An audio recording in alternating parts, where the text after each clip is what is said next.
Hello बच्चों, मैं कमल शर्मा एक बार फिर से स्वागत करता हूं आप सबका उपहार बैच में।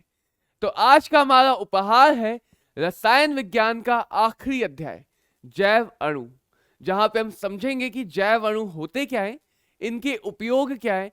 और ये अध्याय थोड़ा बहुत हमारे जैव विज्ञान से जुड़ा हुआ है। केमिस्ट्री या रसायन शास्त्र में ऐसा ही होता है बच्चों, कुछ चीजें भौतिक विज्ञान से जुड़ी हुई है, कुछ चीजें जैव विज्ञान से जुड़ी हुई है। केमिस्ट्री इन दोनों विज्ञानों के बीच में एक सेतु का काम करता है। तो इसी अध्याय को पढ़ते हैं और अपने मंजिल की आखिरी पड़ाव को भी पार करते हैं। तो होते क्या है जैव अणु? अगर बात की जैव अणु क्या होते हैं, तो बच्चों हमारे जीवन में, हमारे मनुष्य की जैव के बॉडी में, जैव के शरीर में कुछ ऐसी रासायनिक क्रियाएं होती हैं, कुछ ऐसे तंत्र होते हैं जिनको संचालन के लिए कुछ अणुओं का होना अनिवार्य होता है। तो वो सारे अणु, वो जितने भी अणु जो जैव तंत्र की विभिन्न क्रियाओं को संपन्न कराते हैं, उनको हम बोलते हैं जैव अणु। ठीक है, बात आसान सी बात है। ऐसा कोई भी अणु जो किसी भी जीव के अंदर होने वाली क्रियाओं को संपन्न कराने में सहायता करे, उस अणु को कहा जाता है जैव अणु। ये अलग अलग प्रकार के होते हैं, कार्बोहाइड्रेट्स, प्रोटीन, लिपिड्स, डीएनए, अलग अलग प्रकार के हमारे पास जैव अणु होते हैं। और ये कई सारे जैव अणु हमें भोजन की सहायता से मिलते हैं, कुछ जैव अणु हमारी बॉडी में स्वयं संश्लेषित हो जाते हैं।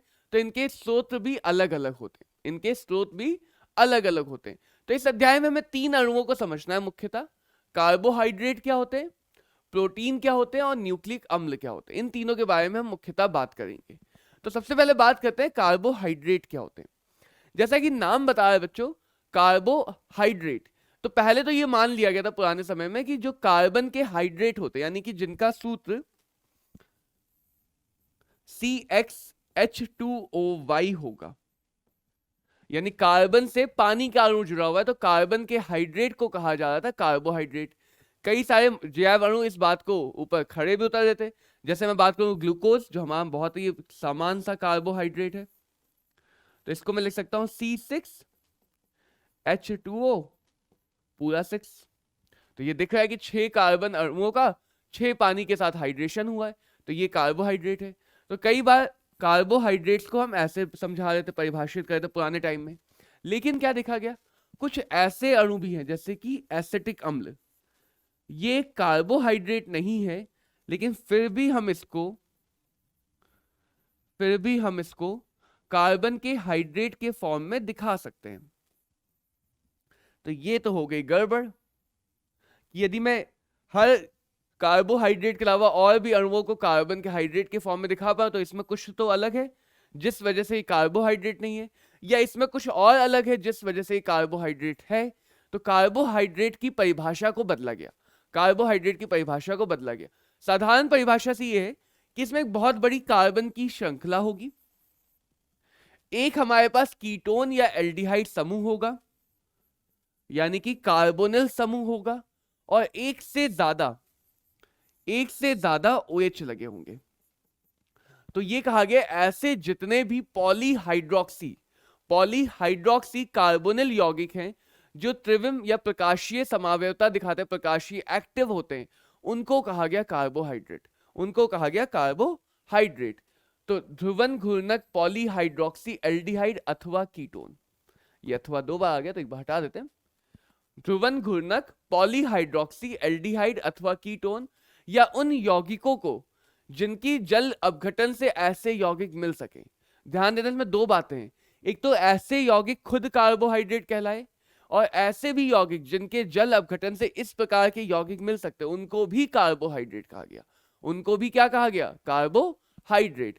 तो ऐसे यौगिक जो पॉलीहाइड्रोक्सी एल्डिहाइड अथवा कीटोन है, या वह यौगिक जो पॉलीहाइड्रोक्सी एल्डिहाइड अथवा कीटोन उत्पन्न कर सके, उनको नाम दिया गया कार्बोहाइड्रेट। इनमें कुछ को शर्करा कहा गया जो स्वाद में मीठे होते हैं, और अलग अलग प्रकार से इनका वर्गीकरण किया गया। अब साधारण सी बात है, यदि मुझे पॉलीहाइड्रोक्सी चाहिए तो 2 कार्बन परमाणु तो चाहिए चाहिए, और एक एल्डिहाइड या कीटोन का परमाणु। तो कार्बोहाइड्रेट में न्यूनतम परमाणु 3 होते हैं। न्यूनतम परमाणु कितने होते हैं, 3। तो सबसे छोटा, सबसे सरल कार्बोहाइड्रेट है ग्लिसल्डिहाइड,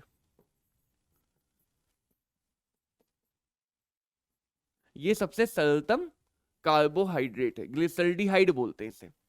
यहाँ पे अगर मैं देखूं तो दो अल्कोहल भी उत्पन्न है, अल्कोहल समूह है, और एक हमारे पास एल्डिहाइड क्रियात्मक समूह है। तो ऐसे जितने भी यौगिक होंगे उनको हम कहेंगे कार्बोहाइड्रेट। अब देखो कार्बोहाइड्रेट का वर्गीकरण, तो पहला टाइप प्रकार का वर्गीकरण ये होता है कि कार्बोहाइड्रेट कितने सरल अथवा कितने जटिल हैं।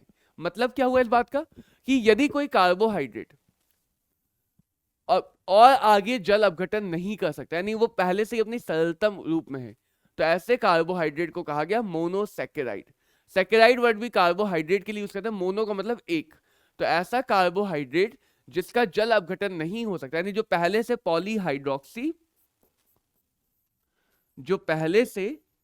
पॉलीहाइड्रोक्सी एल्डिहाइड अथवा कीटोन रूप में आ चुका है, उस कार्बोहाइड्रेट को हम कहते हैं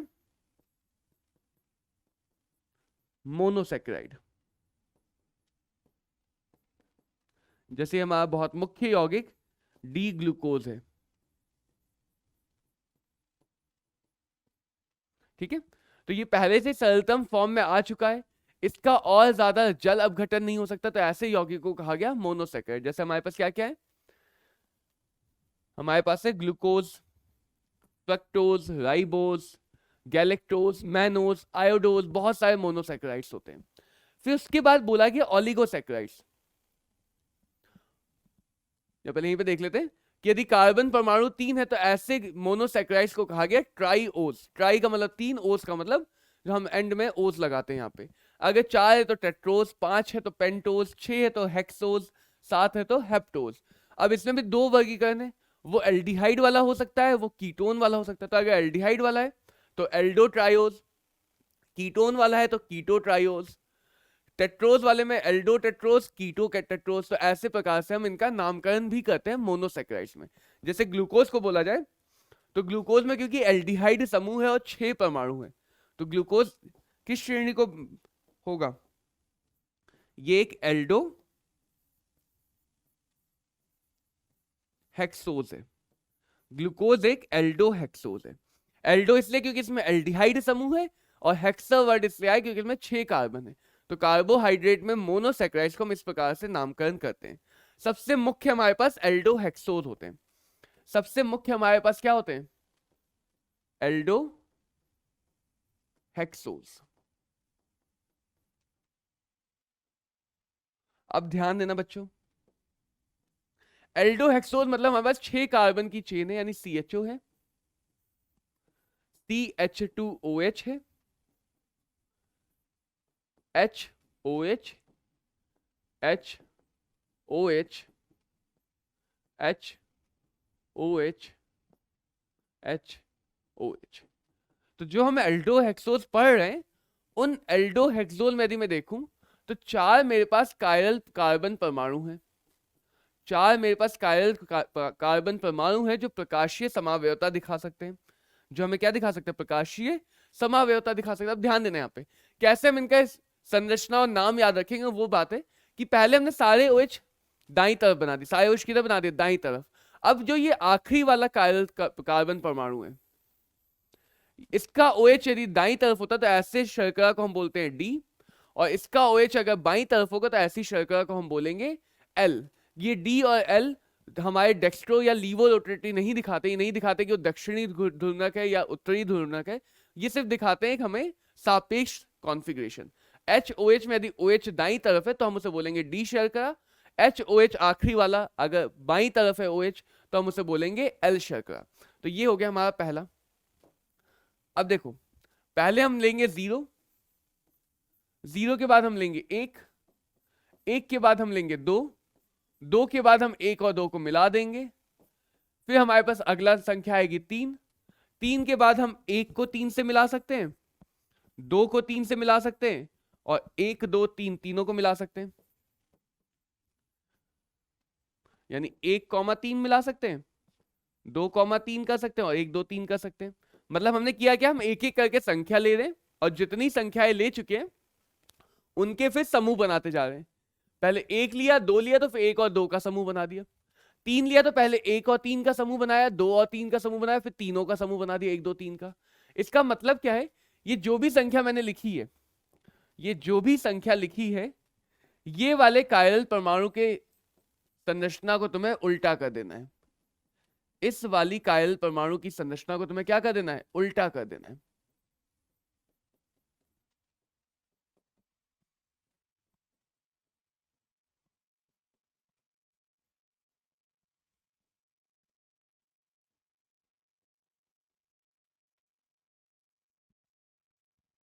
तो यहां पे आ जाएगा CHO CH2OH वाली श्रृंखला होगी सब में, CHO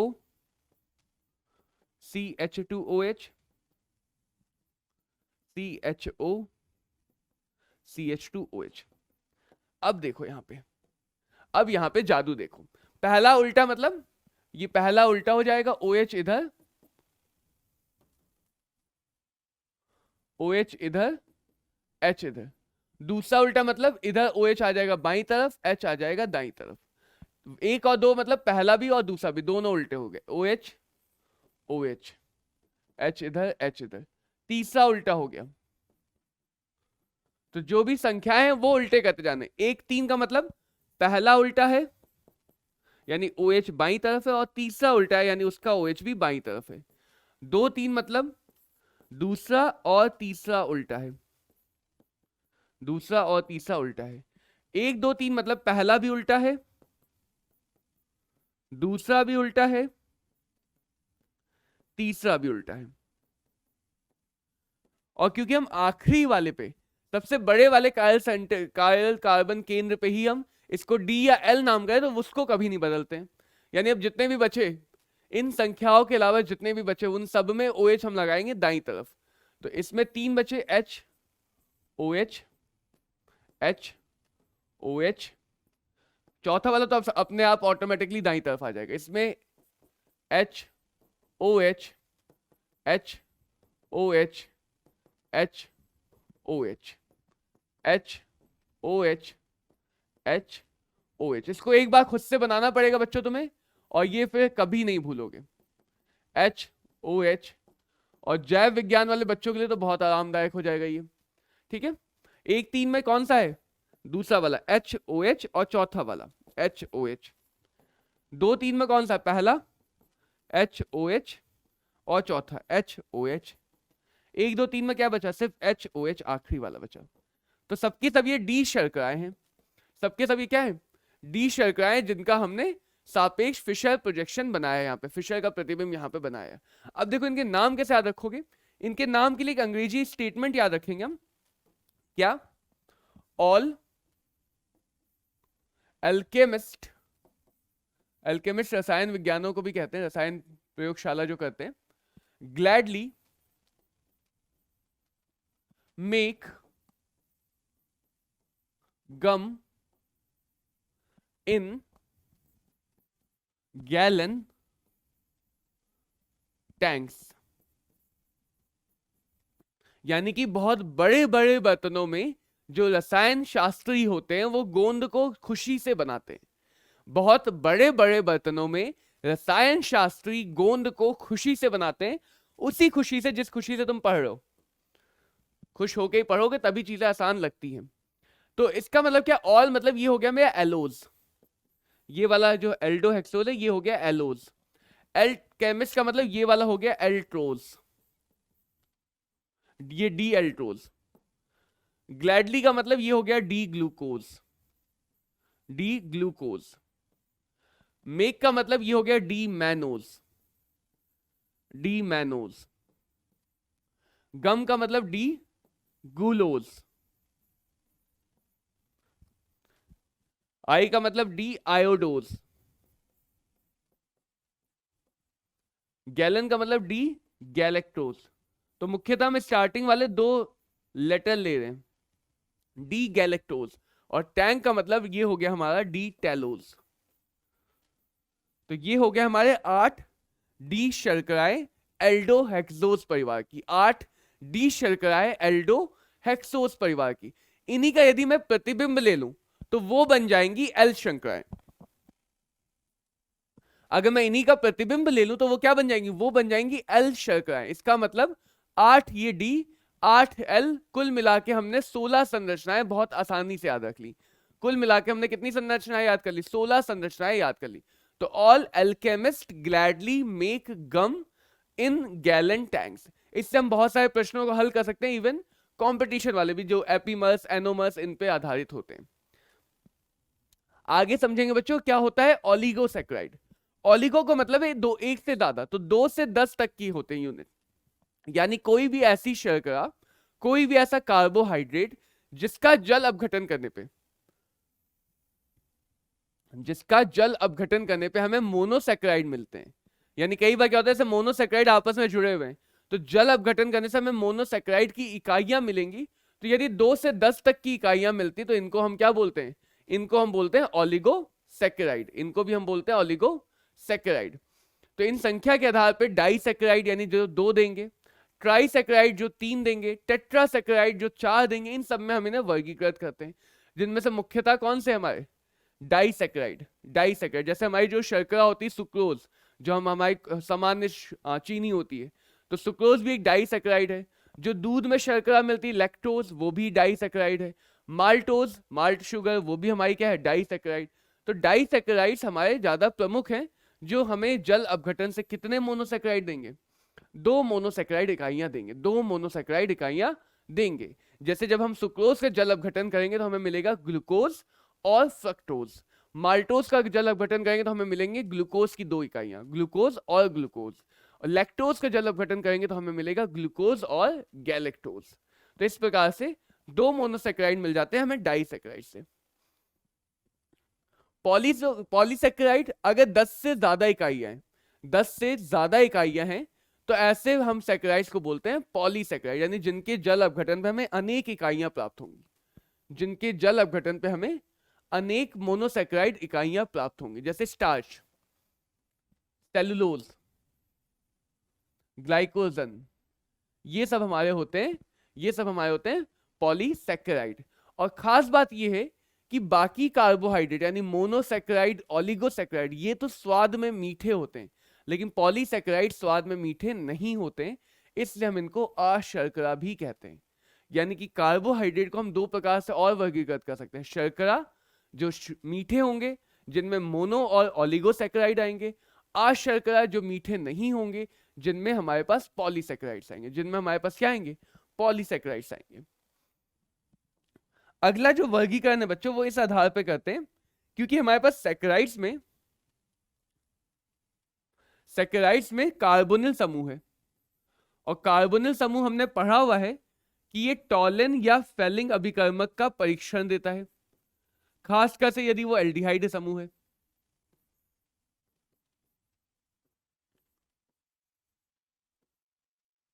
तो टॉलिन या फेलिंग अभिकर्मक जो कि हमारे मंद ऑक्सीकारक होते हैं, ये इसको ऑक्सीकारक कर देते हैं। यानी कि ये जो कार्बोनिल समूह है, ये इसके लिए अपचायक है, इसका अपचयन कर देगा।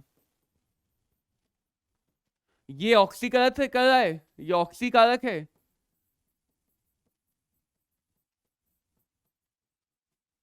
जो हमारा ये टॉलिन या फेलिंग अभिकर्मक होता है, ये कार्बोनिल यौगिक को ऑक्सीकृत करके यहाँ पे हमें चांदी का दर्पण या क्यूप्लस ऑक्साइड का लाल अवक्षेप देता है। तो अगर ये ऑक्सीकृत कर रहा है, ऑक्सीकारक की तरह काम कर रहा है, तो कार्बोनिल यौगिक उसके लिए अपचायक का काम करेगा। तो कुछ ऐसी शर्कराएं हैं जिनका जो कार्बोनिल समूह है वो टॉलिन या फेलिंग अभिकर्मक का अपचयन कर देता है। ऐसे हम शर्करा को बोलते हैं अपचायी शर्करा। ऐसी शर्करा को क्या बोलते हैं? अपचायी शर्करा, जो टॉलिन या फेलिंग अभिकर्मक को अपचयित कर दे। और ऐसी शर्कराएं जो अपचयित नहीं कर पाते उन्हें बोलते हैं अनअपचायी शर्करा। अनअपचायी शर्करा। जैसे यदि मैं बात करूं ग्लूकोज, जितने भी मोनोसैकेराइड है उनका कार्बोनिल समूह बहुत ही मुक्त होता है। कार्बोनिल समूह मुक्त होता है। मुक्त होने की वजह से वो टॉलिन या फेलिंग अभिकर्मक से अभिक्रिया करेगा, उनका अपचयन करेगा। इसलिए मोनोसैकेराइड जितनी भी हैं वो सब की सब अपचायी शुगर है, सब की सब कैसी? अपचायी शर्करा है। जो डाइसैकेराइड, उनमें अब 2 सैकेराइड यूनिट आपस में जुड़ी हैं। तो अगर उनका जो सैकेराइड यूनिट जुड़ते टाइम उनका कार्बोनिल समूह आपस में जुड़ गया, जैसे कि सुक्रोज में C1 C2 लिंक होता है, यानी दोनों कार्बोनिल समूह ग्लूकोज और फ्रक्टोज के आपस में जुड़े हुए हैं। तो जब कार्बोनिल समूह आपस में जुड़ा हुआ है तो वो समूह मुक्त तो है नहीं, और अगर वो समूह मुक्त नहीं है तो वो टॉलिन या फेलिंग अभिकर्मक का अपचयन नहीं कर पाएगा। तो सुक्रोज हमारी बन जाती है अनअपचयी शर्करा। माल्टोज में एक जगह फ्री होता है, मुक्त होता है, वो बन जाती अपचायी शर्करा। लैक्टोज में एक जगह मुक्त होता है, वो भी बन जाती अपचायी शर्करा। तो अपचायी शर्करा वो होंगी जिनके एल्डिहाइड या कीटोन समूह कैसे हों, जिनके एल्डिहाइड और कीटोन समूह मुक्त हो, उनको हम बोलते हैं अपचाही शर्करा। जितने भी मोनोसैकेराइड हैं वो सबके सब अपचाही हैं। जिनमें मुक्त नहीं है, आबंधित हैं, जिनके समूह कैसे हैं, आबंधित हैं, उनको कहा जाता है अनअपचयी शर्करा। उनको कहा जाता है अनअपचयी शर्करा, जिसका उदाहरण क्या है, सबसे मुख्य उदाहरण है सुक्रोज। अब बच्चों पढ़ेंगे ग्लूकोज के बारे में। अब किसके बारे में पढ़ना है, ग्लूकोज, क्योंकि यहाँ पे सबसे ज्यादा महत्वपूर्ण मोनोसैकेराइड है ग्लूकोज। तो इसकी बहुत अलग अलग बातें। पहली बात तो इसका संरचना, जो इसकी संरचना है वो भी काफी समय बाद फिशर ने बना के दी प्रॉपर संरचना। इसका सूत्र होता है C6H12O6। इसका अणुभार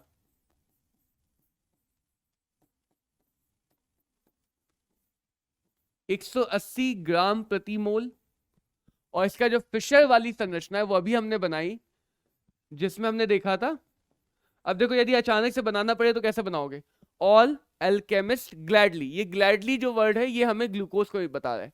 तो पहला 0 संख्या, ऑल एल्केमिस्ट 1, फिर ग्लैडली मतलब 2। यानी यहां पे जो दूसरा वाला कायरल है, दूसरा वाला जो कायरल केंद्र है, उसका OH बाईं तरफ, H दाईं तरफ। बाकी सारे जो कायरल केंद्र उनका H बाईं तरफ, OH दाईं तरफ।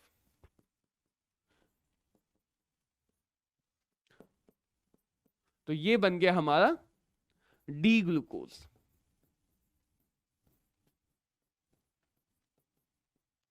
इसका यदि मैं दर्पणीय प्रतिबिंब ले लूं तो मुझे मिल जाएगा एल ग्लूकोज।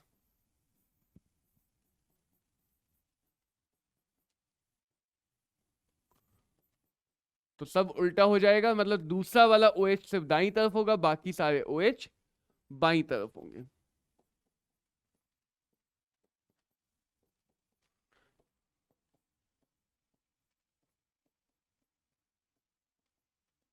तो ये मिल गया एल ग्लूकोज। तो ये हमारे पास ग्लूकोज का फिशर संरचना होती है। अब ग्लूकोज की संरचना मिली कैसे, तो ग्लूकोज की संरचना अलग अलग रासायनिक अभिक्रियाओं पर आधारित है। जैसे ये देखा गया, जब इसको हम लाल फॉस्फोरस और HI के साथ अपचयित करते हैं तो हमें मिलता है एन हेक्सेन। जब इसका अपचयन करते हैं लाल फॉस्फोरस और HI के साथ तो मिला एन हेक्सेन। एन हेक्सेन मिलने से क्या पता चला, यदि मुझे 6 कार्बन की श्रृंखला मिले, 6 कार्बन की सीधी एक चेन मिले, इसका मतलब ग्लूकोज में 6 कार्बन एक सीधी चेन के रूप में आधारित जुड़े हुए हैं, उसमें कहीं भी कोई ब्रांच, कोई श्रृंखला अलग से नहीं निकली हुई है। तो अलग अलग अभिक्रियाओं से ग्लूकोज की संरचना का निर्माण किया गया। तो सबसे पहले HI के साथ अपचयन से पता चलता है कि यहाँ पे एन हेक्सेन मिलता है, जो ये दिखाता है कि वो एक सीधी श्रृंखला में जुड़े हुए हैं, एक सीधी श्रृंखला में जुड़े हुए हैं, यानी 6 कार्बन की सीधी चेन है। दूसरी अभिक्रिया क्या की गई, हाइड्रोक्सिल अमीन और HCN, इनके साथ ये नाभिक संयोजी इनके साथ ये नाभिक स्नेही योगात्मक अभिक्रियाएं देता है, जो हमारे कीटोन और एल्डिहाइड समूह की अभिक्रिया होती है, जहां पे अगर हम NH2OH अमोनिया के व्युत्पन्न लगाए थे हाइड्रोक्सिल ऑक्साइम, हाइड्रोक्सिल अमीन, तो वो बनाता है ऑक्साइम। और यदि मैं HCN का योग करूं तो वो बनाता है साइनोहाइड्रिन। तो इन दोनों अभिक्रियाओं के होने से ये हमें कंफर्म हो गया कि ग्लूकोज के अंदर एल्डिहाइड अथवा कीटोन समूह है। ग्लूकोज के अंदर एल्डिहाइड अथवा कीटोन समूह यानी कि कार्बोनिल समूह की उपस्थिति पुष्ट हो गई, कार्बोनिल समूह की उपस्थिति। अगला क्या देखा गया, अगला देखा गया कि ग्लूकोज का जब हम ऑक्सीकरण करते हैं दुर्बल के साथ, तो जैसे Br2 के साथ यदि मैंने ऑक्सीकरण किया तो नीचे वाला अल्कोहल समूह तो वैसे ही रह गया, लेकिन ऊपर वाला एल्डिहाइड कन्वर्ट हो गया COOH में। इसको बोलते हैं ग्लूकोनिक अम्ल, इसको बोलते हैं ग्लूकोनिक अम्ल। तो इस दुर्बल ऑक्सीकारक की वजह से एल्डिहाइड समूह का ही ऑक्सीकरण हो पाएगा। कीटोन हमें पता है आसानी से ऑक्सीकृत नहीं होते, तो यदि कीटोन आसानी से ऑक्सीकृत नहीं होंगे तो इसका मतलब है कि यहाँ पे जो समूह है, जो कार्बोनिल समूह है, वो एल्डिहाइड समूह है। मतलब पहले हमें ऑक्साइम और साइनोहाइड्रिन के बनने से पता चला कि वो कार्बोनिल समूह है। अब कार्बोनिल समूह एल्डिहाइड हो सकता है या कार्बोनिल समूह कीटोन हो सकता है। यदि वो कीटोन होगा तो उसका ऑक्सीकरण नहीं हो पाता है, कीटोन आसानी से ऑक्सीकारक नहीं होते। यदि वो एल्डिहाइड होगा तो ऑक्सीकृत हो जाएगा।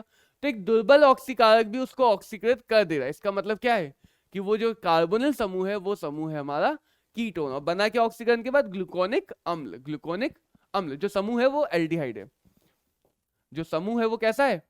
एल्डिहाइड है, ना कि कीटोन। अगला देखा गया कि जो ग्लूकोज होता है उसकी अभिक्रिया जब एसिटिक एनहाइड्राइड से कराते हैं, एसिटिक एनहाइड्राइड के साथ, तो अगर हम अम्ल का व्युत्पन्न लेते हैं और इसकी अभिक्रिया किसी भी अल्कोहल समूह के साथ कराते हैं, तो हमें पता है यहां पे ईस्टरीकरण होता है। यहां पे क्या होता है? ईस्टरीकरण। यहां से ये समूह और यहां से ये निकल जाता है और हमें एसीटेट या ईस्टर मिल जाएगा। यहां पे आके जुड़ गया। तो यदि मैं ग्लूकोज की अभिक्रिया एसिटिक एनहाइड्राइड से कहूं तो पहली चीज ये देखिए कि 5 अणु की उपयोगिता थी, 5 अणु की आवश्यकता थी। इसका मतलब ग्लूकोज में जो अणु है वो 5 हमारे पास अल्कोहल समूह है, 5 अल्कोहल समूह है। फिर ये भी पता है कि एक कार्बन पे यदि 2 OH लगे होंगे तो वो अस्थायी होंगे, जबकि ग्लूकोज कैसा है? स्थायी है।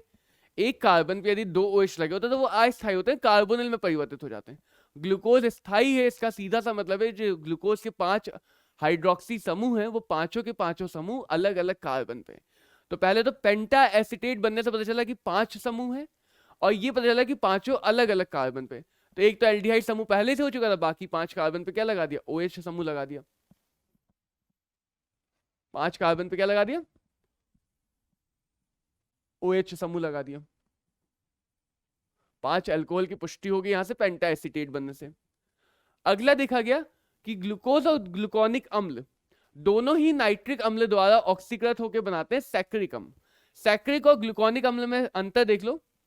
सैक्रिक अम्ल में क्या है कि दोनों जो अल्कोहल समूह है, जो दोनों अल्कोहल समूह है वो बदल गए कार्बोक्सिलिक समूह में, वो बदल गए कार्बोक्सिलिक समूह।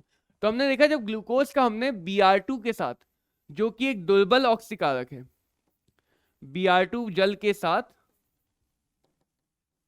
Br2 जल के साथ ऑक्सीकृत किया था जो कि एक दुर्बल ऑक्सीकारक है, तो ऊपर वाला एल्डिहाइड समूह का ऑक्सीकरण हुआ था और बन गया था ग्लूकोनिक अम्ल। अब यदि मैं यहाँ पे एक प्रबल ऑक्सीकारक ले लूं जैसे नाइट्रिक अम्ल, तो वो नीचे वाले अल्कोहल समूह को भी, नीचे वाले अल्कोहल समूह को भी ऑक्सीकृत करके क्या बना देता है? कार्बोक्सिलिक समूह। चाहे वो ग्लूकोनिक अम्ल का हो तो भी ऑक्सीकृत कर देगा, चाहे वो ग्लूकोज का हो तो भी ऑक्सीकृत कर देगा। इससे हमें क्या पता चल रहा है? हमें ये पता है कि अल्कोहल का ऑक्सीकरण एल्डिहाइड अथवा कीटोन देता है। 1 डिग्री अल्कोहल है तो एल्डिहाइड, 2 डिग्री है तो कीटोन। 1 डिग्री अल्कोहल को एल्डिहाइड बनेगा और एल्डिहाइड आगे जा सकता है कि कार्बोक्सिलिक अम्ल की तरफ। तो अगर अल्कोहल का ऑक्सीकरण, किसी अल्कोहल समूह का ऑक्सीकरण हमें कार्बोक्सिलिक अम्ल देता है तो वो ये पुष्टि करता है कि अल्कोहल समूह 1 डिग्री का है।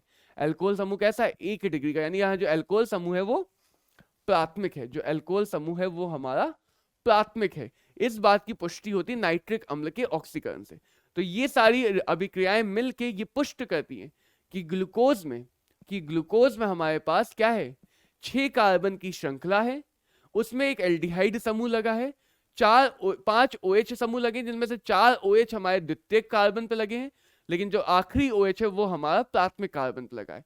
और इसका फिशर संरचना हम बाद में बनाते हैं, जो फिशर ने बना के दी, जिसमें दूसरे वाले कायल केंद्र का OH अलग है बाकी सारे कायल केंद्र के OH से। दूसरे वाला अगर डी ग्लूकोज है तो वो बाईं तरफ है, एल ग्लूकोज है तो वो दाईं तरफ है। अब आगे देखते, ये तो हो गया ग्लूकोज की संरचना, लेकिन ग्लूकोज की संरचना में इतना ही काफी नहीं है। आगे ये है कि कुछ अभिक्रियाएं इस बात की पुष्टि करती हैं कि ग्लूकोज में एल्डिहाइड समूह तो है, लेकिन वो एल्डिहाइड समूह बच्चों मुक्त नहीं है। ग्लूकोज में एल्डिहाइड समूह है, लेकिन वो एल्डिहाइड समूह मुक्त नहीं है।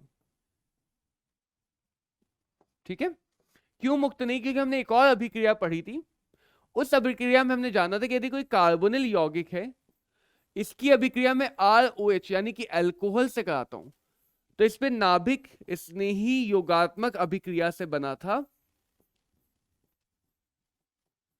इस प्रकार का यौगिक, जिसको हमने हेमी एसिटल कहा था, हेमी एसिटल कहा था। तो ग्लूकोज की कुछ अभिक्रियाएं ऐसी हैं जो ये बात दिखाती हैं कि ग्लूकोज में एल्डिहाइड समूह तो है, लेकिन वो समूह मुक्त नहीं है। मुक्त क्यों नहीं है? क्योंकि ये वाला अल्कोहल समूह, कौन सा वाला? ये वाला अल्कोहल समूह और ये वाला कार्बोनिल समूह, ये आपस में मिलकर बना लेते हैं, इसी हेमी एसिटल का निर्माण कर लेते हैं। यानी ये जो O है, ये इस पे हमला करेगा, ये वाला बंद खुलेगा और ये वापस से इस H को ले लेगा। तो बनेगा क्या? देखो, C, ये बन गया OH, ये बन गया H, बाकी जैसा है वैसा ही लिख दे रहा हूं। यहां पे CHOH, CHOH, तीन तो वैसे ही है, CHOH, ये वाला CH, ये O और ये कार्बन आपस में जुड़ चुके हैं, ये वाला O ये वाला कार्बन आपस में जुड़ चुका है, और नीचे वाला CH2OH ऐसा ही है। देखना, तो यहां पे क्या हुआ?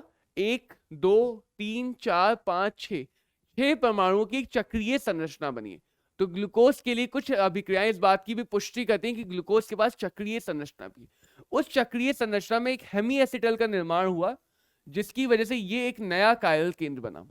ये वाला कार्बन को 4 अलग अलग यौगिकों से जुड़ा, जो पहले कायल केंद्र नहीं था। पहले ये कार्बन कैसा था? समतलीय। पहले ये कार्बन था समतलीय। तो ये नया कायल केंद्र बना, और इस नए कायल केंद्र पर अब हमें 2 कॉन्फ़िगरेशन मिल सकते हैं, D अथवा L। नए कायल केंद्र में भी हो सकता है ना, OH दाईं तरफ है या OH बाईं तरफ है। तो अब अगर मैं देखूं यहां पे बनाते कैसे चक्रीय संरचना, वो सीख लो। 6 कार्बन क्या? तो पहले मैंने 6 कार्बन की एक संरचना बना ली। 6 कार्बन में एक हमारे पास क्या है? इसमें ऑक्सीजन है 6 परमाणुओं में। ठीक, अब या तो हम ऑक्सीजन से दक्षिणावर्त दिशा में चलेंगे, क्लॉकवाइज चलेंगे, या एंटी क्लॉकवाइज चलेंगे, वामावर्त या दक्षिणावर्त में चलेंगे। कैसे? O के बाद मान लो ये कार्बन है, A B C D E, तो मैंने इधर से नंबर किया A B C D E, घड़ी की दिशा में घुमा दिया क्लॉकवाइज। उससे क्या हुआ? देखो, यदि मैं घड़ी की दिशा में घुमा रहा हूं, तो घड़ी की दिशा ये है, ये है। तो ये पूरी जो संरचना तुमने ग्लूकोज की बना रखी फिशर वाली, इसको भी घड़ी की दिशा में 90 डिग्री घुमा दो, इसको भी घड़ी की दिशा में 90 डिग्री घुमा दो। बी वाला देखो, बी वाला OH किधर होता है ग्लूकोज में? दाईं तरफ होता है। फिशर संरचना से देखेंगे, यहां पे हम फिशर संरचना से देखेंगे, ज्यादा अच्छा है। ग्लूकोज में हमें पता है कि जो बी वाला OH है उसका OH दाईं तरफ है, दूसरा वाला कायल केन का OH बाईं तरफ है, तीसरा वाला फिर से दाईं तरफ है। अब देखो 90 डिग्री घुमा रहा हूं घड़ी की दिशा में, क्योंकि मैंने घड़ी की दिशा में किया। अगर मैं इसको अपोजिट दिशा में करता तो मैं अपोजिट दिशा में 90 डिग्री घुमाता। जब 90 डिग्री घुमाऊंगा तो ये वाला OH नीचे घूम जाएगा, नहीं घूम जाएगा? ये वाला OH नीचे घूमेगा, तो H ऊपर OH नीचे, ये वाला OH ऊपर आ जाएगा। जब 90 डिग्री से ऐसे घुमाऊंगा, इस दिशा में 90 डिग्री घुमाना है, 90 डिग्री, तो ये वाला OH ऊपर आ जाएगा, ये वाला OH किधर आ जाएगा? ऊपर आ जाएगा। ये वाला OH हो गया, तो ये वाला OH फिर से 90 डिग्री घुमाऊंगा, नीचे आएगा, तो ये तीसरा वाला OH नीचे। और आखिरी में देखें तो आखिरी में लगा है CH2OH, और CH2OH हमेशा ऊपर दिखाया जाता है। CH2OH अगर तुम घड़ी की दिशा में घुमा रहे हो तो CH2OH ऊपर दिखाया जाएगा, वरना CH2OH नीचे दिखाओगे। इतना समझ में आया? अब क्या है, जो A वाला है उसमें 2 होंगे, या तो OH दाईं तरफ होगा या OH बाईं तरफ होगा। देखो, अगर OH दाईं तरफ है तो जब तुम इसको 90 डिग्री घुमाओगे तो OH नीचे आएगा, 90 डिग्री घुमाओगे तो OH नीचे आएगा, यानी कि OH नीचे आ सकता है या OH ऊपर आ सकता है। अगर OH बाईं तरफ होगा तो 90 डिग्री घुमाने पर ऊपर आएगा। तो ये जो पहला वाला कायल केंद्र है, जो नया कायल केंद्र बना है, इसके आधार पर ग्लूकोज को 2 अलग अलग एनोमर फॉर्म में दिखाया जाता है। यदि OH दाईं तरफ है तो उस ग्लूकोज को बोला जाता है अल्फा एनोमर। तो ये भी ग्लूकोज की संरचना है, ग्लूकोज की 3 संरचनाएं पढ़ते हैं, इसको क्या बोलेंगे, अल्फा एनोमर। तो ये बन गया डी अल्फा ग्लूको पायरानोज। पायरानोज इसलिए कहते हैं क्योंकि पायरेन से सिमिलर होता है, पायरानोज।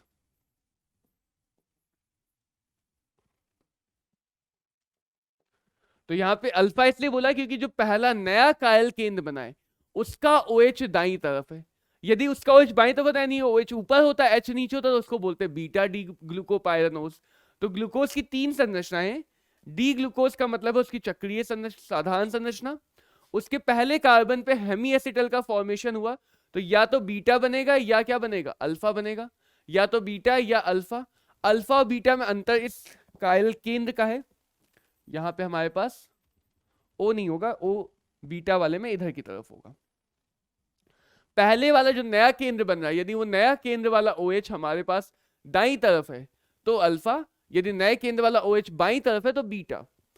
और वो क्योंकि पायरेन जैसी रिंग के सिमिलर होता है, 6 कार्बन 6 परमाणुओं की चक्र जिसमें एक ऑक्सीजन परमाणु, इसलिए हम उसे पायरानोस कहते हैं, पायरानोस कहते हैं। उसमें देखो, यदि पहला वाला कायल OH नीचे है तो ये अल्फा है, पहला वाला OH ऊपर है तो वो बीटा है, बाकी आगे वाले एज इट इज रहेंगे जैसे होने चाहिए। दूसरा वाला नीचे, तीसरा वाला ऊपर, चौथा वाला नीचे और पांचवें वाले में CH2OH ऊपर। तो एक बार तुम ग्लूकोज की चक्रीय संरचना समझ गए तो तुम किसी की भी चक्रीय संरचना बना सकते हो, गैलेक्टोज, मैनोज, जिसकी बनाना चाहो, सबका तरीका एक ही है कि जो आखिरी कायल केंद्र उससे पहले हेमी एसिटल बनेगा, फिर पूरी संरचना को या तो 90 डिग्री घड़ी की दिशा में, 90 डिग्री घड़ी के अपोजिट दिशा में घुमा दिया जाएगा। चलो आगे देख लेते हैं। ये हो गया हमारा ग्लूकोज के बाद आया फ्रक्टोज। फ्रक्टोज, फ्रक्टोज में भी ऐसे ही बनाते हैं। फ्रक्टोज में क्या होगा, देखो ये वाला इससे टकराया, ये वाला इससे टकराया, 1 2 3 4 5, इस बार 5 कार्बन परमाणुओं की 5 परमाणुओं की चक्रीय बनेगी, तो उसको हम बनाएंगे पीरैन जैसा।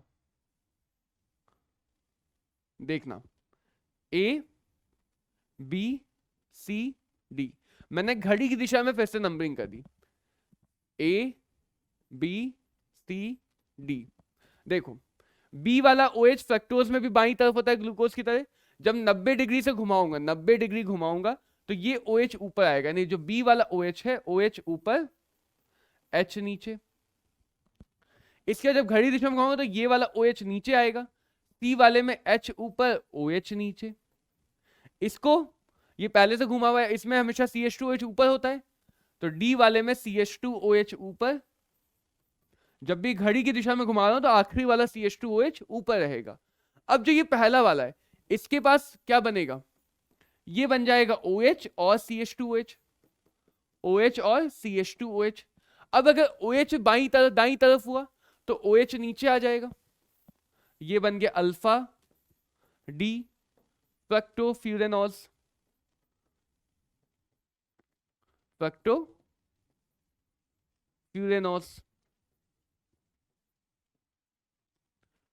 और अगर OH इसका दाई तरफ था, OH नीचे गया तो CH2OH अपने ऊपर आएगा नहीं आएगा, तो जो पहला वाला CH2OH है वो बदलता आएगा इस वाले कायल केंद्र के आधार पे। फ्रक्टोज में इस वाले कायल केंद्र के आधार पर निर्धारित होगा कि वो अल्फा फ्रक्टोज है या बीटा फ्रक्टोज है। तो ग्लूकोज की 3 संरचनाएं हैं, उसकी रेखीय संरचना, अल्फा संरचना और बीटा संरचना, और ये सारी संरचनाएं आपस में साम्य में होती। मतलब अल्फा संरचना टूटेगी तो वापस से रेखीय बनेगी, रेखीय वापस से बीटा बना सकता है या अल्फा बना सकता है। बीटा का टूटना वो वापस से रेखीय बनाएगा, वो रेखीय या तो अल्फा बनाएगा या बीटा बनाएगा।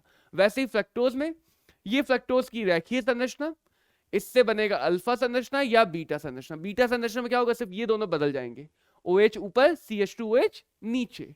तो इस प्रकार से हम किसी भी एल्डो या कीटो हेक्सोस के लिए उसकी अल्फा और बीटा संरचना बना सकते हैं, जिसमें तुम देखोगे जो अंतर है वो पहले कायल केंद्र का, जो अंतर है वो पहले कायल केंद्र का, जो नया कायल केंद्र है।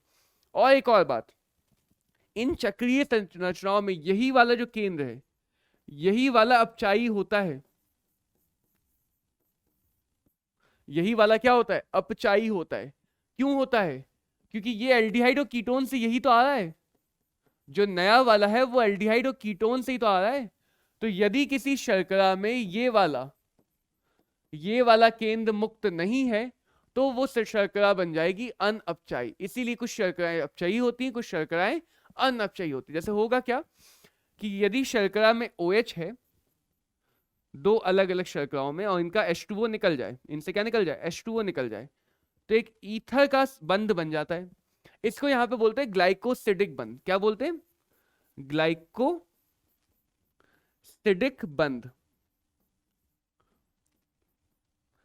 तो यदि ग्लाइकोसिडिक बनाने में यानी ईथर वाला बंध बनाने में ये पहले वाले कार्बन का उपयोग हो जाए, ये पहले वाले कार्बन का उपयोग हो जाए, यहाँ पे दूसरा नंबर, ये IUPAC के नंबर में दूसरा नंबर है, मैं अभी यहाँ पे केंद्र कायल केंद्र के लिए बात करूं, पहले वाले कायल केंद्र के परमाणु का उपयोग हो जाए तो वो परमाणु केंद्र मुक्त नहीं रहेगा, अबंधित हो जाएगा और ऐसी शर्कराएं अनअपचयी बन जाएंगी। इसीलिए सुक्रोज में जिसमें ग्लूकोज का C1 और फ्रक्टोज का C2 कार्बन है, दोनों ही अपचयी कार्बन आपस में जुड़ गए, तो सुक्रोज में दोनों अपचयी कार्बन क्योंकि मुक्त नहीं है इसलिए वो बन गई अनअपचयी शुगर। तो सुक्रोज की संरचना भी तुम यहां से बना सकते हो, ग्लूकोज के C1 कार्बन को फ्रक्टोज के C2 कार्बन से जोड़ना है, ग्लूकोज के C1 को फ्रक्टोज के C2 से, माल्टोज के लिए ग्लूकोज के C1 को ग्लूकोज के C4 से, एक ग्लूकोज के C1 को दूसरी ग्लूकोज के C4 से, ऐसे हम जोड़ते चले जाएंगे और हमें शर्कराएं मिलती जाएंगी। अगला इस आधार पे यौगिक आता है जिसको हम बोलते हैं प्रोटीन। अगला महत्वपूर्ण जैव अणु आता है जिसको हम क्या बोलते हैं, प्रोटीन। प्रोटीन क्या होते हैं बच्चों, प्रोटीन होते हैं अमीनो अम्ल के बहुमल, अमीनो अम्ल के बहुलक। अमीनो अम्ल का मतलब क्या है, यदि मेरे पास एक कार्बोक्सिलिक अम्ल है, इसके बगल वाले कार्बन को बोलेंगे अल्फा कार्बन, इस अल्फा कार्बन पे अगर एक अमाइनो ग्रुप लगा है, NH2 ग्रुप, अमीनो अम्ल, तो ऐसे यौगिकों को कहा जाता है अल्फा एमिनो कार्बोक्सिलिक अम्ल, या संक्षेप में हम इसे कहते हैं, अमीनो अम्ल, अमीनो अम्ल। यहां पे इस कार्बन पे कोई और समूह लगा हो जिसके आधार पे अलग अलग अमीनो अम्ल बनते हैं। अब ये अमीनो अम्ल ही मिलके जुड़ के बनाते हैं प्रोटीन, यानी इन अमीनो अम्ल के बहुलीकरण से हमें क्या मिलते हैं, प्रोटीन मिलते हैं। प्रोटीन क्या होता है, हमारे शरीर को बनाने में मदद करते हैं, यानी कि प्रोटीन को जब हम अपने भोजन में अपने शरीर के अंदर लेंगे तो वो प्रोटीन का अपघटन होगा, उन प्रोटीन से अमीनो अम्ल बनेंगे और वो अमीनो अम्ल हमारे शरीर के अंदर अलग अलग क्रियाओं को संपन्न करेंगे। तो ये कुछ होता है प्रोटीन, जिनमें अमीनो और कार्बोक्सिलिक अम्ल हैं, ठीक है। और प्रोटीन कैसे बनेगा, एक अमीनो अम्ल का कार्बोक्सिलिक, एक अमीनो अम्ल का कार्बोक्सिलिक और दूसरे अमीनो अम्ल का NH2 समूह, ये मिलके निकाल देंगे OH, H2O, पानी निकल गया, पानी निकल गया तो क्या बचा, पानी निकल गया तो बचा यहां पे CONH, जो हमारा हो गया अम्ल अमाइड, अम्ल अमाइड। इसको यहां पे बोलते हैं पेप्टाइड बॉन्ड। क्या बोलते हैं, पेप्टाइड बॉन्ड। तो बच्चों ध्यान देना, यहाँ पे हम पूरी जैव विज्ञान को, जो बायोमोलिक्यूल्स की जैव अणु की विज्ञान है, उसका सिर्फ रसायन शास्त्र का अध्ययन कर रहे हैं, इसलिए यहाँ पे याद करने वाली बात ज्यादा नहीं, यहाँ पे समझने वाली बात है। संरचनाएं बनाना सीखना है, संरचनाओं के आधार पर हमें अभिक्रियाओं को सीखना है। जैसे यहाँ पे पेप्टाइड बोला गया, तो ऐसा नहीं कि पेप्टाइड हमने पहले नहीं देखा है, रसायन शास्त्र में हमने अमाइड बहुत बार देखा, अमाइड बनाना हमें आता है, कार्बोक्सिलिक अम्ल का व्युत्पन्न है, ग्लाइकोसिडिक में ईथर होता है, ईथर बनाना हमें आता है। तो ये सब वही चीजें, बस नाम बदलने थोड़े बहुत। इसको हम क्या बोल रहे हैं, पेप्टाइड। तो अमीनो अम्ल के पेप्टाइड बहुलीकरण से हमें मिलते हैं प्रोटीन, ठीक है बात। और इन अमीनो अम्ल को अल्फा इसलिए बोलते हैं क्योंकि यहाँ पे अल्फा की पद पे ये अमीनो ग्रुप लगा है, और जब इन अम्लीय व्युत्पन्न का हम जल अपघटन करेंगे तो वापस हमें दोनों टूट जाएंगे और हमें क्या मिल जाएंगे, अल्फा अमीनो अम्ल मिल जाएंगे। ऐसे बीटा अमीनो अम्ल भी हो सकते हैं, गामा भी हो सकते हैं, डेल्टा भी हो सकते हैं, वो निर्भर करता है कि जो अमीनो ग्रुप है वो कहाँ लगा है। अल्फा यानी बगल वाले कार्बन पे, बीटा उसके बगल, गामा उसके बगल, लेकिन हमें सिर्फ अल्फा अमीनो अम्ल मिलते हैं प्रोटीन के अपघटन से, प्रोटीन के अपघटन से। अब देखो कौन कौन से अमीनो अम्ल होते हैं। तो अमीनो अम्ल को हम दो प्रकार से वर्गीकृत करते हैं, आवश्यक अथवा अनावश्यक। आवश्यक अथवा कैसा, अनावश्यक। आवश्यक क्या होगा? देखो, या तो वो अमीनो अम्ल हमारे शरीर के अंदर स्वयं बन जाएगा, या तो वो अमीनो अम्ल हमारे शरीर के अंदर अभिक्रियाओं की मदद से स्वयं बन जाएगा। तो ये जरूरी नहीं है कि उस अमीनो अम्ल को हम एज अ सप्लीमेंट, जैसे जो बॉडी बनाते हैं, जो सप्लीमेंट करते हैं, मेरी तो नहीं है, लेकिन जो बॉडी बनाते हैं, जो सप्लीमेंट लेते हैं, वो इसीलिए लेते हैं कि उनकी बॉडी में कुछ कमी आ गई, उन सप्लीमेंट की जरूरत थी मसल्स बनाने के लिए, वो नहीं मिल रहा है, तो वो अलग से बाहर से भोजन में ले रहे हैं। तो यदि अमीनो अम्ल ऐसा है जिसका निर्माण शरीर स्वयं कर सकता है, तो एक स्वस्थ मनुष्य का शरीर उस अमीनो अम्ल का निर्माण पर्याप्त मात्रा में स्वयं कर लेगा, और ऐसे अमीनो अम्ल को भोजन में लेना आवश्यक नहीं है। ले भी सकते, नहीं भी ले सकते, लेकिन आवश्यक नहीं है। तो ऐसे अमीनो अम्ल को बोलते हैं अनावश्यक, जिनको बाहर से लेना हमारे लिए आवश्यक नहीं है। लेकिन कुछ ऐसे अमीनो अम्ल हैं जिनका निर्माण हमारा शरीर नहीं कर सकता है। तो यदि वो हमारे शरीर के अंदर नहीं बन रहे, लेकिन फिर भी शरीर के विकास के लिए आवश्यक है, तो वो हमें भोजन या किसी और स्रोत की मदद से लेने पड़ेंगे। तो ऐसे अमीनो अम्ल जिनका बाहर से हमें ग्रहण करना होता है, उनको हम बोलते हैं आवश्यक अमीनो अम्ल, इसेंशियल या नॉन इसेंशियल। कुछ ऐसे भी होते हैं जो कंडीशनल इसेंशियल होते हैं, यानी कि वो कुछ विशिष्ट अवस्थाओं में, कुछ बीमारी होने पे, कुछ अलग अवस्थाएं होने पे ही हमें बाहर से लेने पड़ते हैं, अदरवाइज वो हमारे पास हो जाते हैं। तो ऐसे हमारे पास दो प्रकार के अमीनो अम्ल होते हैं, आवश्यक अथवा अनावश्यक। तो 20 अमीनो अम्ल पढ़े जाते हैं मनुष्य शरीर के लिए, 20 में से 10 आवश्यक हैं, 10 अनावश्यक है। कौन कौन से, पहले वो देख लो। ग्लाइसिन, ग्लाइसिन में हमारे पास यहाँ पे H लगा होता है, अल्फा अमीनो अम्ल है, तो एक दो कार्बन हो गए, एक NH2 और ये H, और ये अकेला ऐसा अमीनो अम्ल है जिसमें कोई भी कायरल केंद्र नहीं है, कोई भी कायरल केंद्र नहीं है, यानी कि प्रकाशीय इनएक्टिव है। ठीक है। अगला एलानिन, एलानिन में H की जगह एक CH3 बढ़ गया, यहां पे एक CH3 बढ़ गया। वेलिन, वेलिन में 2 CH3 बढ़ गए। ल्यूसिन, ल्यूसिन में एक और CH3 बढ़ गया, यहां पे C 4 कार्बन का आइसोब्यूटाइल समूह लग गया। ल्यूसिन में 4 कार्बन का आइसोब्यूटाइल समूह लग गया। यदि मैं वेलाइन में देखूं, तो वेलाइन में हमारे पास ये एक कायल केंद्र है। यदि मैं एलानिन में देखूं, तो एलानिन में मेरे पास ये एक कायल केंद्र है जिसपे 4 अलग अलग समूह लगे। यदि मैं ल्यूसाइन में देखूं, तो ल्यूसाइन में पास ये वाला एक कायल केंद्र है और नहीं है। ठीक है। बाकी अगले 4 आइसोल्यूसिन, जो ल्यूसिन होता है उसी का ये आइसोब्यूटाइल, यदि सेकेंडरी ब्यूटाइल बन जाए, आइसोब्यूटाइल यदि सेकेंडरी ब्यूटाइल बन जाए तो उसे हम बोलते हैं आइसोल्यूसिन। आइसोल्यूसिन में देखूं तो एक ये और एक ये, दो मेरे पास कायल केंद्र, ऐसे 2 ही अमीनो अम्ल हैं जिसमें 2 कायल केंद्र। ढूंढ के बताना कौन से। आर्जिनाइन में देखूं, आर्जिनाइन, तो आर्जिनिन में एक कायल समूह है, इसमें हमारे पास 2 प्राथमिक अमीनो ग्रुप है, एक इमाइन है और एक द्वितीयक अमीनो ग्रुप है, यानी यहाँ पे अलग अलग प्रकार के अमीनो ग्रुप हैं। लाइसिन, लाइसिन में हमारे पास 1 2 3 4 कार्बन की चेन और उसमें NH2 लगा हुआ है, और यहाँ पे ये एक कायल समूह है, और इसमें हमारे पास 2 अमीनो ग्रुप लगे हैं। ग्लूटामिक एसिड और एस्पार्टिक एसिड, ग्लूटामिक अम्ल और एस्पार्टिक अम्ल, ये 2 ही ऐसे अमीनो अम्ल हैं जिसमें 2 कार्बोक्सिलिक समूह, यानी एक से ज्यादा कार्बोक्सिलिक समूह है। तो ग्लूटामिक एसिड में ये हमारा इधर है कार्बन, कार्बन और कार्बोक्सिलिक अम्ल, एक कायल केंद्र, एक कायल केंद्र। एस्पार्टिक एसिड में भी CH2 और ये अतिरिक्त कार्बोक्सिलिक समूह, और यहाँ पे भी एक कायल केंद्र। तो जहां कायल केंद्र है वही अल्फा अमीनो केंद्र है। ग्लूटामाइन और एस्पारमाइन, एस्पार्जिन, ग्लूटामिन और एस्पार्जिन में क्या होता है कि जो अतिरिक्त कार्बोक्सिलिक समूह है वो बदल जाता है अमाइड समूह में, अतिरिक्त कार्बोक्सिलिक समूह बदल जाता है अमाइड समूह में। ठीक है।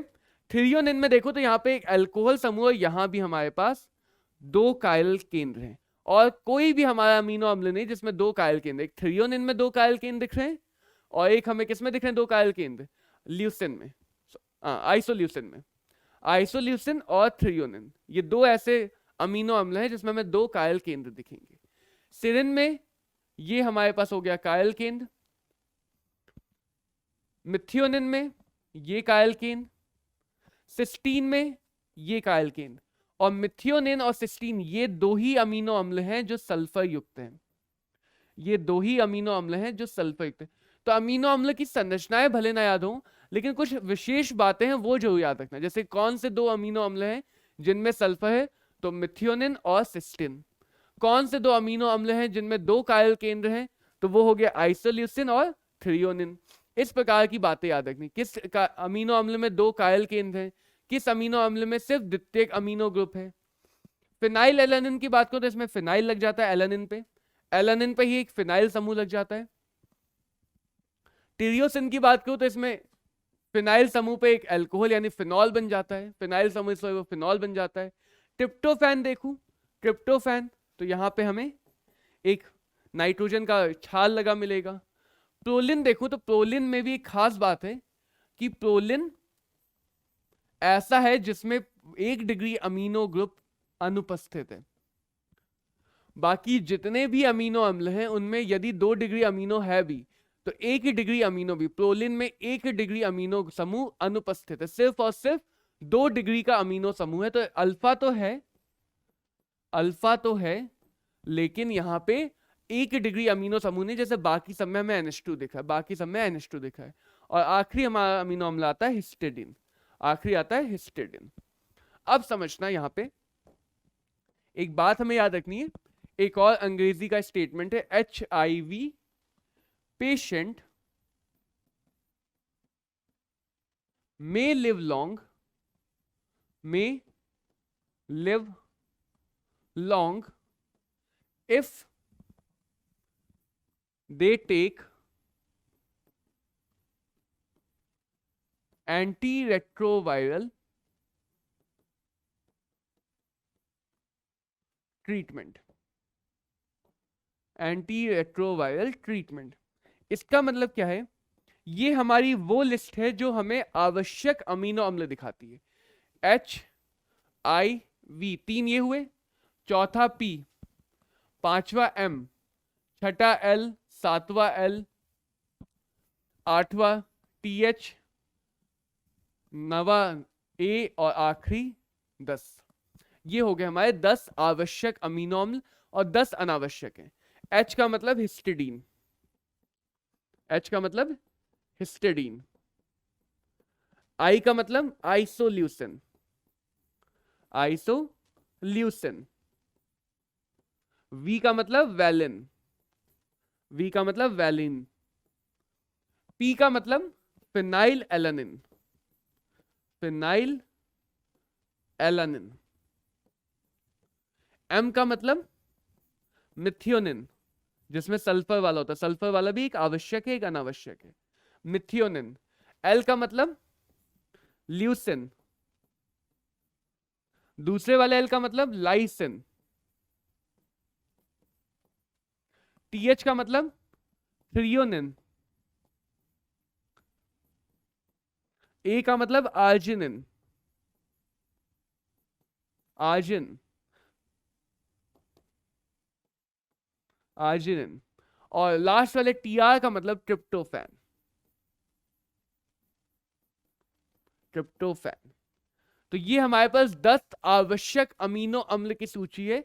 Histidine, isoleucine, valine, phenyl alanine, methionine, leucine, lysine, threonine, arginine और ट्रिप्टोफैन।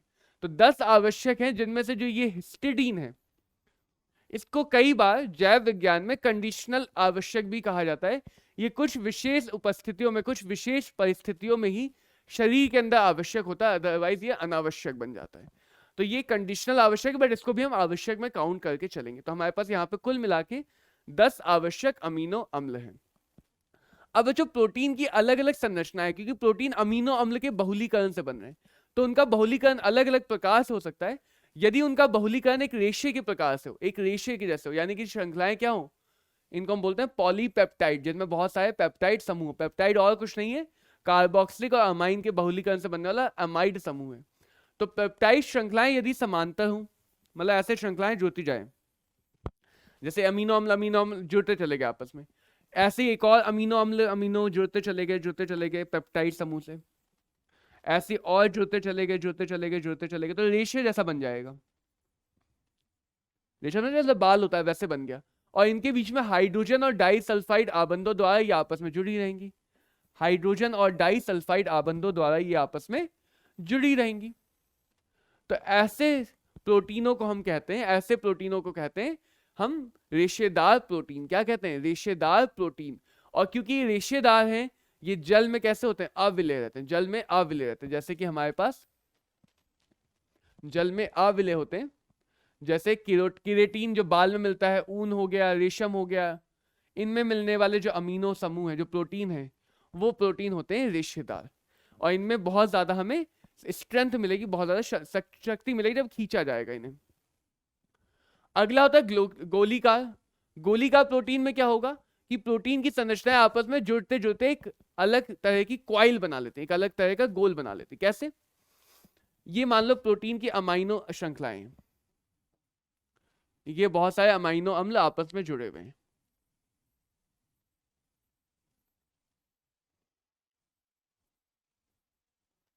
अब क्योंकि अमाइनो अम्ल में द्विध्रुव है, तो वो NH2 और COH आपस में H बंध बना सकते हैं।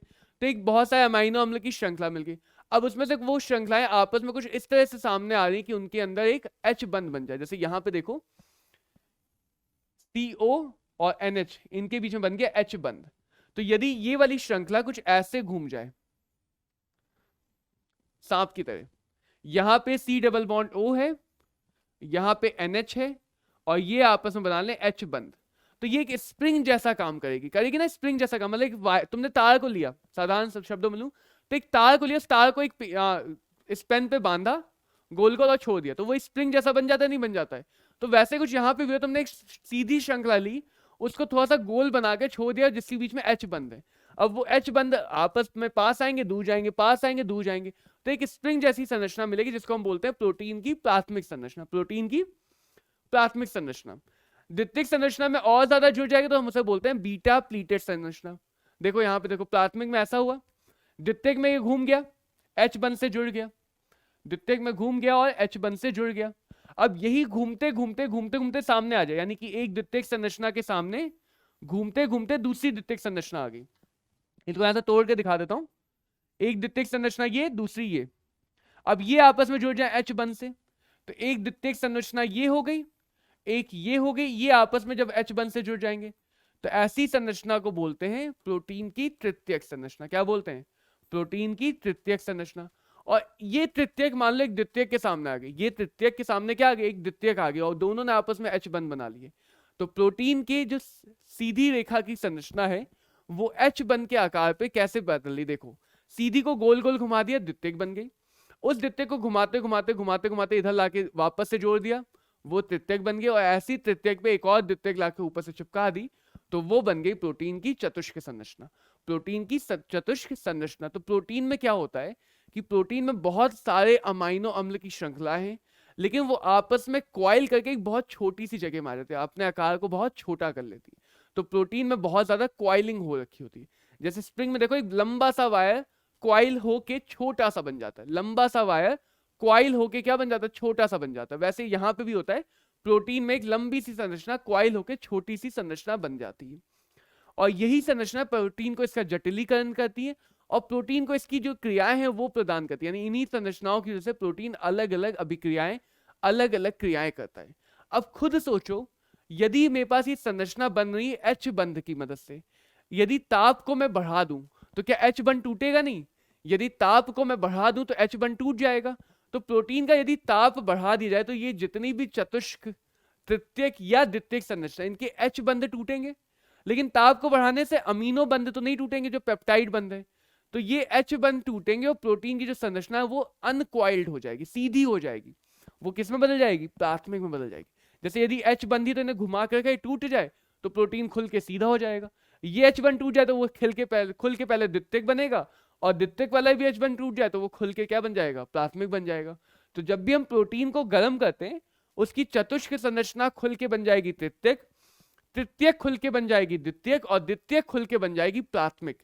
तो इस प्रक्रिया को बोलते हैं प्रोटीन का विकृतीकरण। प्रोटीन अपनी जो रासायनिक क्रियाएं हैं वो खो देगा, प्रोटीन अपनी रासायनिक क्रियाएं खो देता है। तो यदि प्रोटीन में भौतिक परिवर्तन जैसे ताप या कोई रासायनिक परिवर्तन करते हैं तो उसके हाइड्रोजन आबंधों में असत्वता उत्पन्न हो जाती है, जिसके जो गोलिका होती है वो खुल जाती है। जो गोलिका होती है वो खुल जाती हैं, जो हेलिक्स होता है वो अकुंडलित हो जाता है और प्रोटीन अपनी जैविक सक्रियता को खो देता है। प्रोटीन अपनी जैविक सक्रियता को खो देता है। इस प्रक्रिया को बोलते हैं प्रोटीन का विकृतीकरण। जैसे जब हम अंडे को उबालते हैं तो अंडे के अंदर जो एक बड़ा सा प्रोटीन होता है वो खुल के एक छोटे सा प्राथमिक संरचना बन जाता है, जिसको बोलते हैं अंडे का उबलना। जो वही प्राथमिक संरचना फिर अंडे के अंदर के जल को अधिशोषित कर लेता है। तो अंडे की सफेदी का स्कंदन, दही का जमना, ये सब हमारे प्रोटीन के विकृतीकरण, प्रोटीन के डीनेचुरेशन के उदाहरण है, जिसके बाद प्रोटीन अपने जैविक क्रिया को खो देगा, जैविक क्रियाशीलता को खो देगा। तो इस प्रक्रिया को बोलते हैं बच्चों, क्या बोलते हैं? प्रोटीन का विकृतीकरण। ये कोई ताप में परिवर्तन से भी हो सकता है, जैसे दूध को बाहर गर्मी में रख दो वो अपने आप दही की तरह बन जाता है। ताप में परिवर्तन हो सकता है, या कोई रासायनिक परिवर्तन जैसे बैक्टीरिया की वजह से भी हो सकता है, वो रासायनिक अभिक्रियाएं करा देगा। तो अलग अलग प्रकार से प्रोटीन का हम विकृतीकरण समझते हैं। अब आता है बच्चों न्यूक्लिक अम्ल, इस अध्याय का आखिरी अध्याय, इस अध्याय का आखिरी सेक्शन। न्यूक्लिक अम्ल क्या होते हैं? जिसको हम बोलते हैं जैव आनुवंशिकता। आनुवंशिकता क्या होती है? जैसे मुझे अपने माँ बाप से कुछ आनुवंशिक गुण मिले होंगे, तो मैं अपने माँ बाप से कुछ आनुवंशिक गुण मिले होंगे, उनको उनके माँ बाप से, तो वह गुण जो पीढ़ी दर पीढ़ी चलते आते हैं। जैसे किसी परिवार में देखो तो हो सकता है उस परिवार में सबकी जो हाइट है वो कद काठी लंबी होती हो, तो ये गुण है जो पीढ़ी दर पीढ़ी चलता आ रहा है। किसी परिवार के सारे लोग एक जैसे दिखते हो, तो कुछ ना कुछ गुण है, कुछ ना कुछ सामान्यताएं हैं जो हमें पीढ़ी दर पीढ़ी दिखती चली आती है। इन सामान्यताओं के लिए भी कुछ अणु हमारे जिम्मेदार होते हैं। मतलब क्या है कि कुछ ऐसे अणु होंगे जो हमारे ऊपर वाली जनरेशन के पास थे, वो उन जनरेशन के थ्रू हम तक पहुंचे, हमारी जनरेशन से आगे जाएंगे और वो उन गुणों की वजह से उन गुणधर्मों को आगे कंटिन्यू करेंगे। तो ऐसे अणु जो पीढ़ी पे आगे ले जाता है, विशिष्ट गुणों को आगे ले जाते हैं, उन्हें हम कहते हैं क्या? क्रोमोसोम। उन्हें हम कहते हैं क्रोमोसोम। और ये क्रोमोसोम में दो प्रकार के अणु होते हैं, एक प्रोटीन होता है और दूसरा अणु होता है जिसको हम बोलते हैं न्यूक्लिक अम्ल। न्यूक्लिक अम्ल जो दो प्रकार के होते हैं, या तो डीएनए या आरएनए। तो उन जैव अणु जो क्रोमोसोम बनाने के लिए उत्तरदायी होते हैं उनको हम बोलते हैं बच्चों न्यूक्लिक अम्ल। तो न्यूक्लिक अम्ल क्या होते हैं? डीएनए अथवा आरएनए। एक न्यूक्लिक अम्ल में हमारे मुख्यतः दो चीजें होती है, एक हमारे पास शर्करा यानी कार्बोहाइड्रेट होता है और दूसरा हमारे पास एक क्षार होता है। दूसरा हमारे पास क्या होता है? एक क्षार होता है। और कभी कभी विकल्प में हमारे पास फॉस्फेट लिंक होता है, फॉस्फेट का बंध होता है। देखो क्या क्या डीएनए और आरएनए में अंतर क्या है? राइबोज नाम का एक कार्बोहाइड्रेट होता है 4 कार्बन का, राइबोज नाम का 5 कार्बन का एक कार्बोहाइड्रेट होता है। उस कार्बोहाइड्रेट का ये बीटा संरचना है, बीटा डी राइबोज, जिसमें पहला देखो ऐसा होगा, ये CHO CH2OH,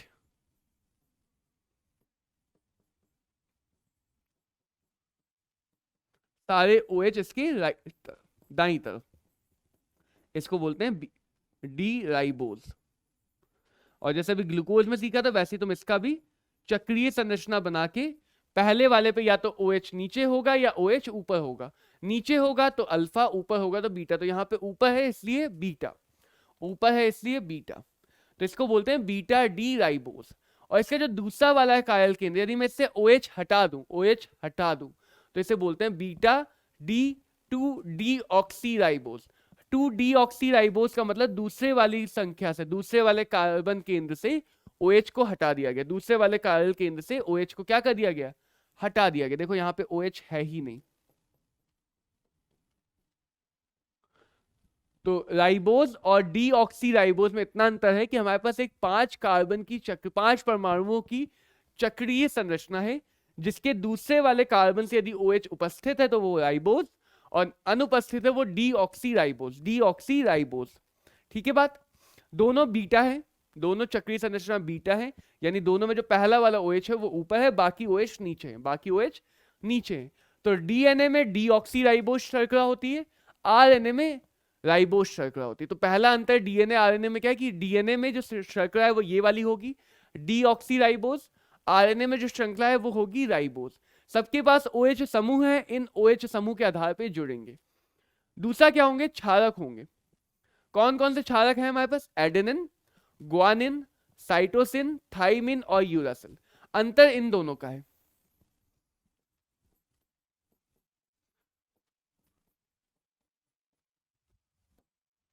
किसी भी डीएनए अथवा आरएनए में 4 क्षारक हो सकते हैं, 4 क्षारक होते हैं। तो एडेनिन, ग्वानिन और साइटोसिन, ये 3 क्षारक तो तब दोनों में मिलते हैं। अंतर आता है थाइमिन और यूरासिल में। अगर थाइमिन है डीएनए में होता है और यूरासिल हमारे पास आरएनए में होता है। तो पहले 3 क्षारक डीएनए आरएनए के समान है, लेकिन जो चौथा क्षारक है वो यूरासिल है आरएनए में, यूरासिल आरएनए में, और डीएनए में जो चौथा है वो कौन सा है? थाइमीन है, थाइमीन। तो ये वाला डीएनए में मिलेगा थाइमीन, ये वाला हमें आरएनए में मिलेगा। इनमें भी तुम देखो अमाइड समूह है CONH, जिसको अलग तरह से दिखाया गया, अमाइड समूह CONH CONH CONH CONH। तो अमाइड समूह लगभग सभी क्षारकों में जिनकी मदद से वो जुड़ेगा। कैसे जुड़ेगा देखो, ये आया हमारे पास शुगर, ये राइबोज शुगर है, इस पे जुड़ा हुआ है क्षारक, इस पे क्या जुड़ा हुआ है? यहाँ पे पहले कार्बन पे जुड़ा हुआ है क्षारक, और चौथे कार्बन या 5वें कार्बन पे फॉस्फेट यानी कि POO4-, फॉस्फेट आयन जुड़ सकता है, फॉस्फेट आयन। तो यहां पे देखो 5वें कार्बन पे OH है, उस OH से OH H और वहां से O हटके यहां पे जुड़ गया ये, तो इसको बोलते हैं फॉस्फेट, इसको बोलते हैं फॉस्फेट ईस्टर। यहां पे ईस्टर की तरह का एक लिंक बन गया, तो फॉस्फो ईस्टर बोलते हैं इसे, क्योंकि ईस्टर में भी तो ये होता है कार्बन ऑक्सीजन का समूह होता है, यहाँ पे फॉस्फोरस आ गया इसलिए फॉस्फो ईस्टर बोलते हैं। तो यहाँ पे क्या है, यदि हमारे पास सिर्फ क्षारक और शर्करा जुड़ी हुई तो उसे बोलते हैं न्यूक्लियोसाइड। क्षारक और शर्करा जुड़ी हुई तो उसे बोलते क्या है? न्यूक्लियोसाइड। जहां पे C1 पहले कार्बन पे क्षारक होगा, यदि पहले कार्बन पे क्षारक के साथ साथ 5वें कार्बन पे फॉस्फेट भी जुड़ जाए तो इसको हम बोलते हैं न्यूक्लियोटाइड। न्यूक्लियोटाइड। तो 2 प्रकार के न्यूक्लिक अम्ल में हमें अणु मिलते हैं, न्यूक्लियोसाइड और न्यूक्लियोटाइड। न्यूक्लियोसाइड में क्षारक और शर्करा होती है, न्यूक्लियोटाइड में क्षारक, शर्करा और साथ में फॉस्फो ईस्टर का लिंक होता है, जिसकी मदद से ये आगे जुड़ता चला जाएगा, एक लंबी सी चेन बनाता चला जाएगा, एक लंबी सी चेन बनाता चला जाएगा। और डीएनए आरएनए में बच्चों आपने एक क्वाइलिंग हमेशा देखी होगी कि डीएनए में जो 2 क्वाइल्स होती हैं, डीएनए की 2 श्रृंखलाएं आपस में H बंध की मदद से जुड़ जाती हैं। आपस में किसकी मदद से जुड़ती हैं? H बंध की मदद से, जबकि आरएनए की श्रृंखला अकेली रहती है, आरएनए की श्रृंखला जुड़ती नहीं है। तो डीएनए आरएनए में दूसरा अंतर ये होता है। अब यहाँ पे जो श्रृंखलाएं जुड़ती हैं ये इनके क्षारक के बीच में होने वाले H बंध, तो वो H बंध का जो समूह है वो होता है GC यानी ग्वानिन और साइटोसिन, AT यानी एडेनिन और थाइमिन। यही H बंध बनेंगे, यानी एक तरफ अगर एडेनिन है तो दूसरी वाली श्रृंखला में वो थाइमिन से ही H बंध बनाएगा, एक तरफ ग्वानिन है तो दूसरी वाली श्रृंखला में वो साइटोसिन के साथ ही H बंध बनाएगा। तो इसको हम बोलते हैं डीएनए की क्वाइल, डीएनए की क्वाइल वाली संरचना। तो डीएनए में ये संरचना इसे विशेष गुण प्रभावित या विशेष गुण दे देगी, प्रदान करेगी। आरएनए में हमें श्रृंखला क्वाइल होकर नहीं मिलती, सिर्फ गोलिका मिलती है, ग्लोबुलर संरचना मिलती है। तो इस अध्याय में बच्चों डीएनए के बारे में हमें इतना ही समझना है। इसी के साथ बच्चों हमारा रसायन शास्त्र का ये जो सफर था यहीं पे अंत होता है। उम्मीद करता हूं आपको सारे अध्याय अच्छे से समझ में आए हों, अच्छे से आपको प्रैक्टिस की हो आपने, और कॉन्फिडेंस लेवल हाउसर जोश की तरह हाई हो। तो बच्चों ऐसे ही पढ़ते रहो और बोर्ड में जाके फोड़ के आ जाओ, बोर्ड में जाके सीधे फोड़ के आ जाओ। ऑल द वेरी बेस्ट बच्चों।